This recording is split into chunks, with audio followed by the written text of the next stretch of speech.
Hello, how are you doing? I'm doing well. Let's get this video going. Guys, in like forever I've been wanting to build my own bike frame. And by own bike frame I mean from scratch, absolutely nothing. I think for everyone who owns a bike or is a bike enthusiast, it is sort of a dream to create your own shape of your frame, decide your own stuff, all that. There is one slight problem. I am not the best welder in the world. I can't weld thin-walled steel. I cannot weld aluminium either. That means we'll have to go with the bare basics. That's why, guys, I have bought some steel. I bought some 15 by 15 millimeter steel profile, which you can see right here. It's lovely. And I can hear you thinking, dude, that's never gonna be strong enough to build a frame out of. You are fully correct, my friend. That's why I have decided to make a special design. Let's see the design of the frame. As you guys know, normally I just start chopping bits to pieces, but for this build I actually decided to make a painting, yeah? Literally in paint, on my high-end computer that's quite exposed to the outside world, so to say. This, my friends, is what I have in mind for the frame. It looks ridiculous on the first sight. And as you can see, it's all made from the 15mm steel tubing. The first thing you might notice is that there is no tube where the seat tube normally is. I want this frame to be somewhat special and have a floating seat. No tube going to the bottom bracket. Then also there's this weird drop right here. By this I'm trying to make sure that the line of the top tube will line out with the top of the stem. So it will be like one straight line. Of course I cannot make these specialized toleranced parts by hand. So I found an old frame and I cut up the pieces that I need. A bit of the seat tube out, cut the bottom bracket out, I cut the head tube out. These are just gonna be sacrificed for my new build.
It's time to slow down and show you a bit of what's happening. Please subscribe to this channel so I can buy a wireless microphone instead of this piece of junk. Alright guys, we've been busy and look at the results so far. I used the head tube from the old frame, I used a bit of the seat tube of the old frame, but in between them I created my own frame. Of course it's not done yet, but this is a cool piece and I like the looks of it. I only spot welded the things in place now. Yeah, I will weld them off and maybe grind them flush. Let's continue.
are probably thinking, dude, this bike is gonna be heavy as f. And you are right, it's gonna be heavy as f. I can't deny that. But on the other hand, if you have a very heavy bike and you can train on it and you will go fast, it means that when you switch to a normal bike, you'll be flying, absolutely flying, passing cars and all that. 12 seconds later. Remember this drawing?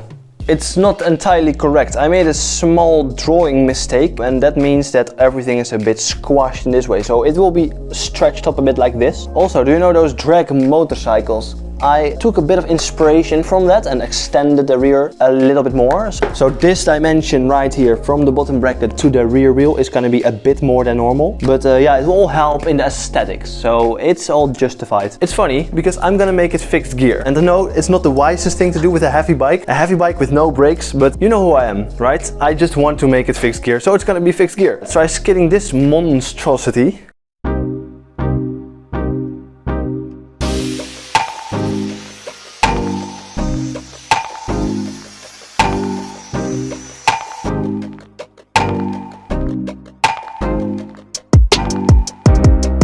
In this section I was going to tell you all about creating the rear section of the frame, but then loads of videos got corrupted. We will pick up at spraying the frame.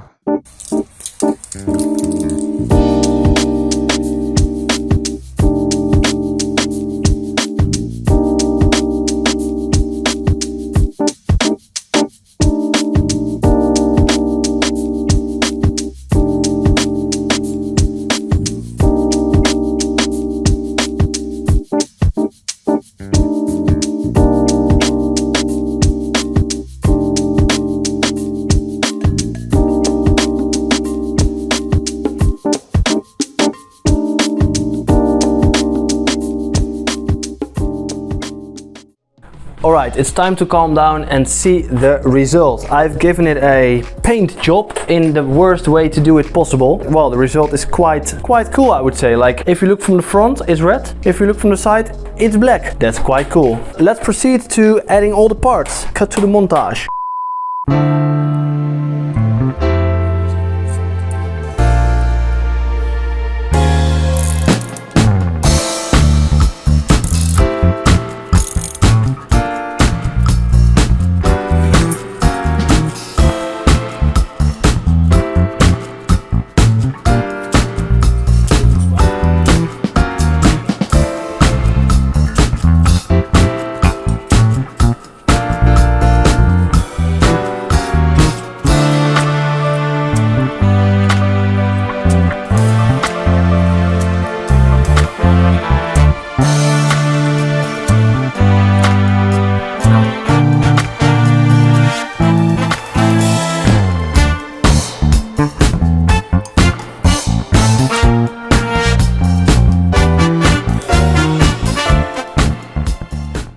Alright guys, that's a wrap. The thing is done. Before I show you the end result, which we filmed today on our rental scooters, I want to tell you two things about this thing. One, is it heavy? It's 11 kilograms, so that's not too bad. It is quite heavy, but it is manageable. And again, the second thing, does it flex? Yes, it does flex a lot, especially the rear wheel, because there's no tube that connects to the saddle, right? But it doesn't break. I've been actually riding this thing already for like 4 months, not with the nice paint job. It's actually amazing. There's no signs of damaging rust, so that's quite good. It's overall quite good. Let's just go and see what it looks like on the streets.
And that's it, ladies and gentlemen. I hope you enjoyed watching this video as much as I did making it, and I think the end result is absolutely awesome. It is really hard to ride this thing when the wind is too strong due to the authentic closed bike polo front wheel, but I love the challenge. I actually am riding it as my daily now.